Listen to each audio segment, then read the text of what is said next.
Olá, essa é a nossa aula de exercícios a respeito de distribuição granulométrica. Hoje nós resolveremos o exemplo que foi apresentado na aula teórica. Fazer a distribuição granulométrica por meio de peneiramento, utilizando o sistema de peneiras Tyler, de uma amostra de 234,88 gramas de areia, empregada então na construção civil. Nós temos os dados iniciais, que é a classificação das peneiras que foram utilizadas no experimento. Temos aqui a massa de retida de partículas no experimento e aqui temos o diâmetro da abertura de cada uma das peneiras, na peneira de 10, na peneira de 14, para que nós possamos agora calcular quem é o diâmetro médio de abertura de peneira, quem é a fração mássica retida e quem é, então, a fração mássica acumulativa. Para isso, iremos utilizar, então, o Excel. Essa planilha de dados está disponível no seu ambiente virtual. Faça o download para que você possa acompanhar durante a aula.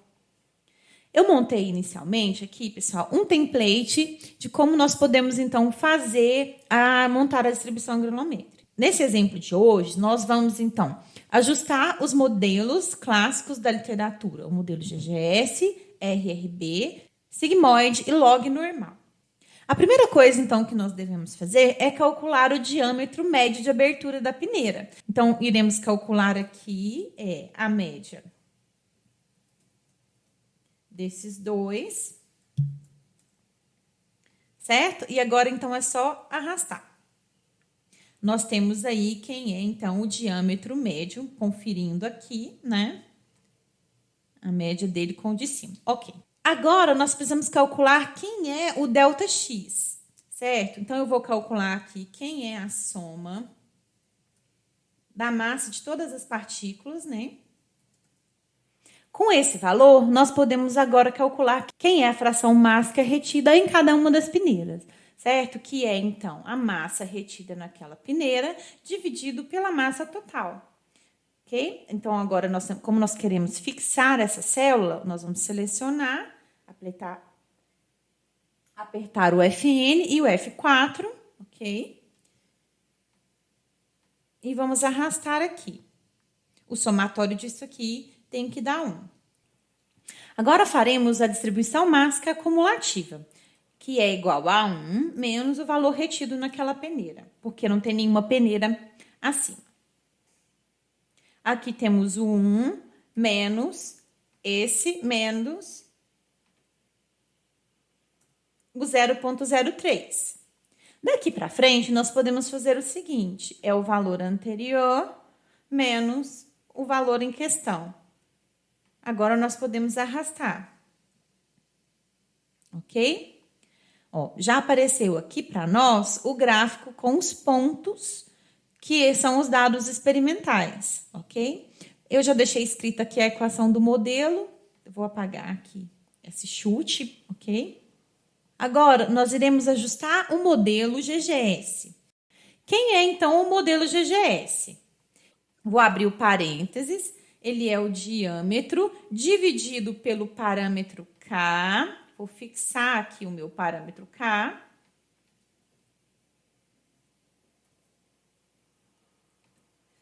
E vou, então, elevar ao parâmetro M. Também vou fixar aqui a célula do parâmetro M. Ok? Então, como que nós vamos fazer esse ajuste? Nós vamos utilizar o solve do Excel. Para ativar a função solve do Excel, você pode vir aqui em arquivo, opções, suplementos e aqui embaixo, ó, em ir. Ele abre essas opções aqui, ó. Você pode habilitar ferramentas de análise, estatística, e aqui você tem a opção de pôr o solver. Então, é só dar um check aí no solver, tá? E ele vai aparecer aqui na sua aba de dados. Você vem aqui e pede o solver, ok? Como que funciona? Eu vou clicar aqui no solver para mostrar para vocês. Então, aqui nós temos definir o objetivo. Esse problema, ele é um problema de otimização. O que eu quero? Eu quero minimizar o erro que existe entre o valor do experimento e esse dado simulado que eu estou propondo aqui, no caso, com o modelo GGS. Então, eu montei aqui a minha função objetivo, que é minimizar a soma do quadrado do erro, certo? Eu tenho o modelo, os dados do modelo estão sendo calculados aqui, certo?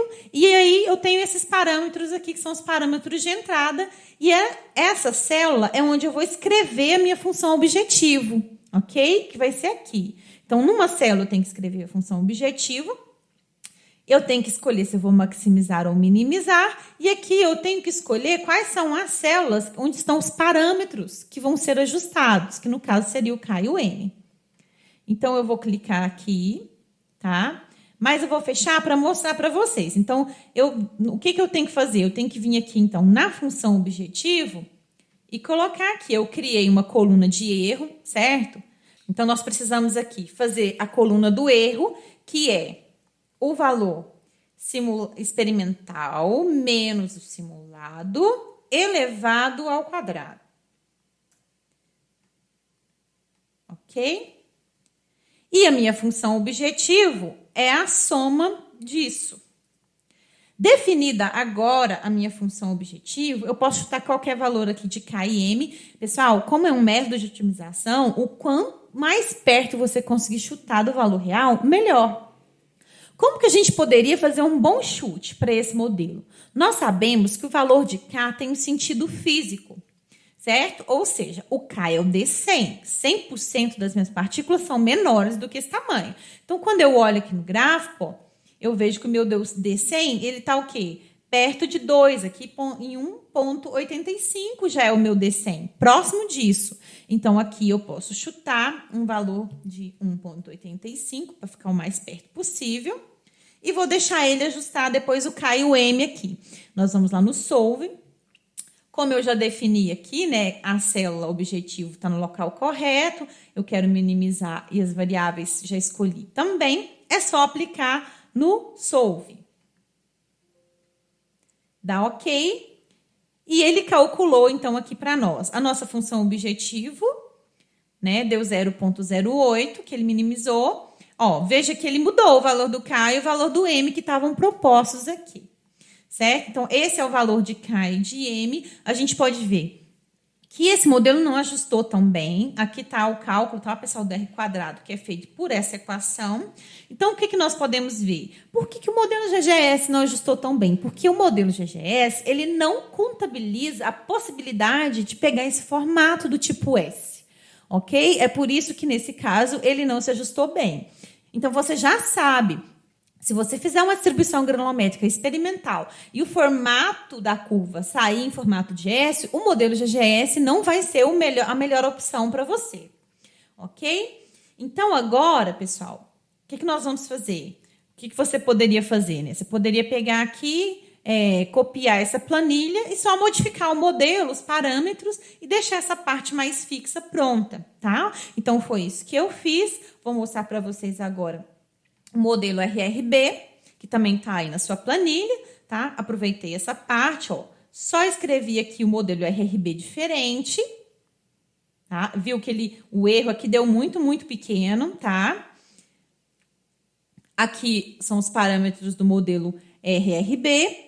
Só para a gente conferir que essa é a resposta correta, vou clicar aqui no Solver de novo, tá? Ó. Então, esses são, então, os parâmetros. O D63, ou seja, mais ou menos aqui, né? Deu aí 0,737. E o N deu um valor de 2. Se o N é maior do que 1, o formato pega esse formato de S. Então, se a gente olha aqui no gráfico, o que a gente pode ver? Que teve um bom ajuste do modelo, que está em vermelho, com os dados experimentais. Então, o modelo ele foi adequado. Nós podemos ver isso aqui pelo baixo valor da função objetivo, que é a soma do quadrado do erro, e o alto valor aqui do R quadrado desse ajuste. Olhando agora o ajuste para o modelo sigmoide. A mesma coisa, para o modelo sigmoide, que é esse, ok? Eu mudei o quê? Eu mudei aqui o modelo, reescrevi o modelo. Aqui já está a equação do erro, certo? A gente pode vir aqui na função objetiva. Eu vou rodar o Solve de novo para vocês verem. Tá? Então, a gente pode ver aí, ó, também um bom ajuste do modelo sigmoide, melhor do que o do modelo RRB, porque levou a um R quadrado melhor. E há uma função objetivo aqui menor ainda do que do modelo RRB. Em seguida, nós vamos fazer agora para o modelo log normal. O modelo log normal é um pouco mais complexo, então acompanhe comigo. Para o modelo log normal, o que nós temos? A primeira coisa que nós vamos fazer é criar essa coluna aqui do Z, ok? Nessa coluna do Z, quem é Z, pessoal? É o ln do D sobre o D50, dividido por 2 elevado a meio, vezes o ln do gama, que é o parâmetro aqui. Ok? Então, eu escrevi essa equação aqui, ok? Mas nós precisamos, no modelo log normal, da função f. Então, quando eu vou montar aqui o meu x simulado, eu queria também que vocês corrigissem aí no slide da teoria, tá? Para o modelo log normal, o que nós temos? Nós temos que x, que é a minha distribuição acumulativa, é meio que multiplica, aí você abre parênteses, o 1 mais a função erro, que aqui é fun erro, tá? De quem? De Z. Então, eu simplesmente marquei aqui o Z, ok? Então, a diferença que eu queria que vocês corrigissem é porque no slide da sala de aula, esse meio estava multiplicando apenas a função erro. Então, nós temos aqui, então é só arrastar, a gente cria essa coluna, tá? Eu vou mudar aqui os valores só para vocês verem aqui, que esse aqui já está o valor ótimo. Então, ó. Chutei um valor aqui qualquer, certo? Então, aqui já está o modelo, o Z, aqui o erro, tudo certinho. E agora, então, o que nós vamos fazer? Nós vamos agora fazer o solve. Já tá as células todas no lugar. Vou mandar resolver. Ó, ele automaticamente gera aqui, para mim, os valores do D50 e do gama, que são os parâmetros. Viu que a função objetiva agora foi a menor que nós conseguimos até o momento. Olha como o ajuste do modelo log normal ficou muito bom, ficou bem adequado aos dados experimentais. O R quadrado dele aí deu 0,9986, né? Um valor muito bom. Então, pessoal, essa foi aí a nossa aula de hoje. Agora nós já sabemos fazer os modelos, né, de distribuição granulométrica. Então, agora nós podemos calcular o diâmetro médio de Salter. Para isso, eu vou criar uma coluna que vai ter o ΔX dividido por D, que eu coloquei aqui como dxdd. Então, ele é o ΔX dividido pelo diâmetro. Agora, a gente pode, então, arrastar, certo? E quem é, então, o diâmetro médio de Salter? É 1 sobre a soma de todos esses valores aqui para todas as peneiras, né? Para I peneiras, certo? Vou fechar o parêntese. Temos aí, então, que o nosso diâmetro médio de Salter é 0,39 milímetros. Se você quiser, estiver curioso também, você pode fazer o histograma plotando ΔX por D e também a distribuição de frequência. Você pode pegar, então, o melhor modelo e fazer, então, a derivada e calcular, então, o gráfico de distribuição de frequência. Bem, essa foi, então, a nossa aula de exercício de distribuição granulométrica. Vejo você aí na próxima aula.